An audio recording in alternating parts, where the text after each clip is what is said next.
We use the word yoga in our daily life, and some people may practice, and some people want to know, inquire more about that, but leave it in the middle.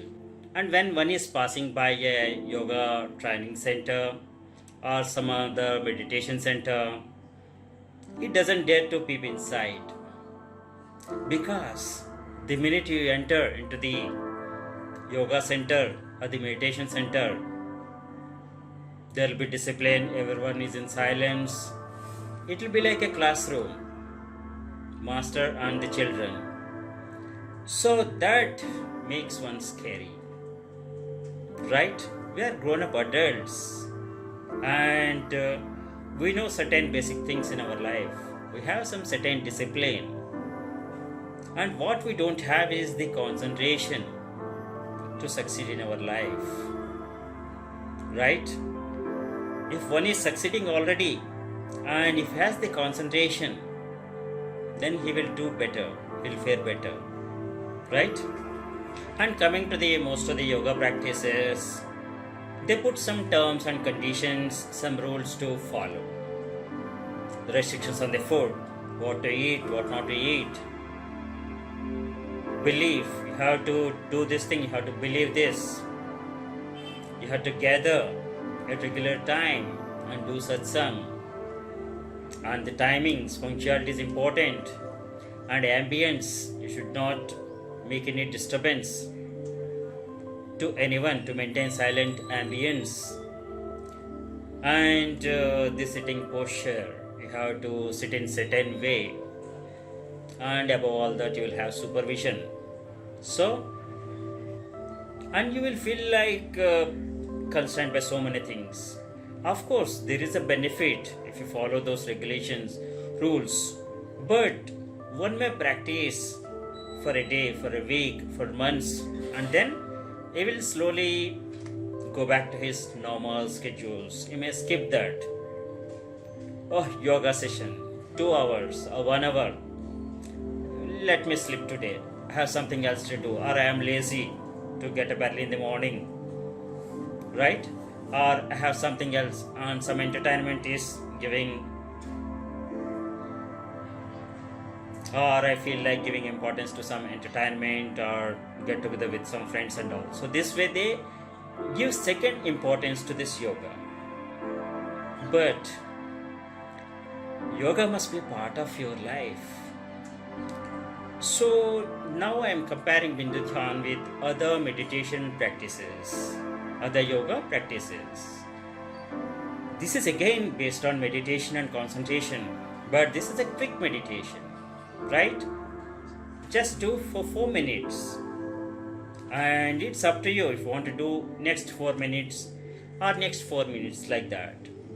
It's scientifically proven, and no conditions.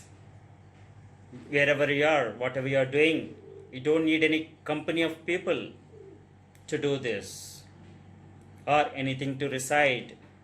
You continue what you are doing, whatever the meditation practice, whatever the yoga training you are taking or yoga practice you are doing, continue that and embrace Bindu Dhyan also, and you will feel the difference when you embrace the Bindu Dhyan. There are no food restrictions. You can eat anything and everything. Only thing, you should be able to digest that and suitable to your body. That's the only thing you need to consider, right? We were all hunters and eating everything, killing animals, finding whatever that's available in the jungle, forest. And through the centuries, through the generations, we are grown up into social animals. So the restrictions are some logical. They are based on some logical conditions they were put. Nothing else. If you feel like you can digest the food, whatever you are taking, and that food you are going to take is not going to harm your body, take it. Only thing, don't dump. Your stomach is not a dustbin. Treat it like a holy temple, right? You offer the God the best things, right? The same way Your body is your holy temple. Offer the best to it. Don't dump the garbage into your stomach. Next, just believe in yourself. You are capable. You are everything. I'll come to that point in a moment. Gather group of people are doing satsang is not required when doing Bindu Dhyan. It's a single, your problems are your problems and someone else's problems are their problems.